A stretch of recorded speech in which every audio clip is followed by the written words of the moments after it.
Hey everyone, it's Josie with Rapid City Arts Council, and March is Women's History Month, so we wanted to take a moment to talk about our favorite women in art. Our first artist is a historical figure named Mary Cassatt. Mary was born in Pennsylvania in 1844. However, she lived most of her adult life in France, where she learned to paint in the style of the Impressionists. Mary studied art at the Pennsylvania Academy of Fine Arts in Philadelphia at the age of 15. It is said that her parents objected to the idea of her pursuing art professionally. At the time, it wasn't exactly proper for women to pursue education, along with the fact that with education brought feminist ideology. She is known for campaigning for women's equality and their right to vote. Much of her work, as seen in these two paintings here, intimately portrays the life of mother and child. Our next artist is so fun. Her name is Yayoi Kusama. Yayoi is a Japanese artist exploring painting, drawing, sculpture, and installation art.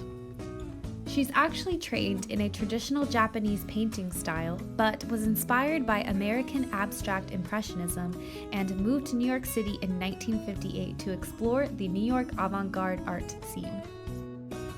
She has also been an advocate for mental health, saying that her art has become a way for her to cope with her mental illnesses. Her art has been used by famous fashion designers and has been exhibited all around the world. She has since become one of the most recognizable Japanese contemporary artists. Our next artist is arguably one of the most famous on our list. Her name is Frida Kahlo. Frida was born in Mexico in 1907. She is most known for her self-portraits painted in the native folk art style. Most of her self-portraits deal with hurtful aspects of her personal life, such as her relationship with her husband, an artist, Diego Rivera. Some of her most famous paintings came after the heartache of their separation, such as the painting in the middle of this image, Las Dos Fridas. In addition to painting about the heartbreak in her love life, Frida also documented her chronic pain through her art. She was diagnosed with polio at one age, which left one leg shorter than the other, eventually having to be amputated. Additionally, she was in a tragic bus accident that left her body completely broken, where she had to heal in a bed confined to a plastic corset for over 3 months. Unfortunately, this caused her pain and illnesses the rest of her life. Despite the tragedy in her life, she has become one of the most famous and recognizable artists in the world and a feminist icon. Our next artist is an American abstract expressionist painter, Helen Frankenthaler. Helen was born in Manhattan, New York in 1928. About her art, she is quoted saying, "A really good picture looks as if it's happened all at once. It's an immediate image. For my own work, when a picture looks labored and overworked, and you can read it, well, she did this, then she did that, then she did that. There's something in it that has not got to do with beautiful art to me, and I usually throw these out. Though I think very often it takes 10 of those over-labored efforts to produce one really beautiful wrist motion that is synchronized with your head and heart, and you have it, and therefore it looks as if it were born in a minute." Over her 6 decades-long artistic career, Frankenthaler has become synonymous with the New York contemporary art scene. I'm very excited to introduce you to our next artist, Micheline Thomas.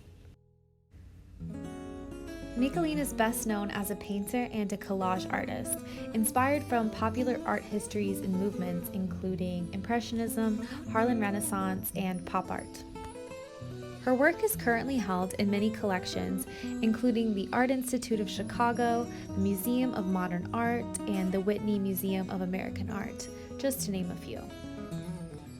The subjects of her work are almost always women of color and explore the cultural ideas around femininity, beauty, race, and gender.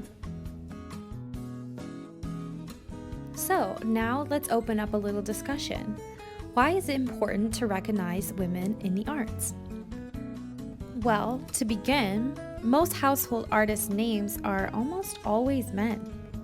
We know that there are amazing female artists that are creating art at the same time as those men, so we should credit them. Another reason to elevate women in the arts is the fact that art is telling a narrative. Visual arts are essentially visual storytelling, and for so long we've gotten a one-sided story. When we elevate women's voices and perspective in art, we are able to further appreciate the full scope of the human experience. Who was your favorite artist in the video today?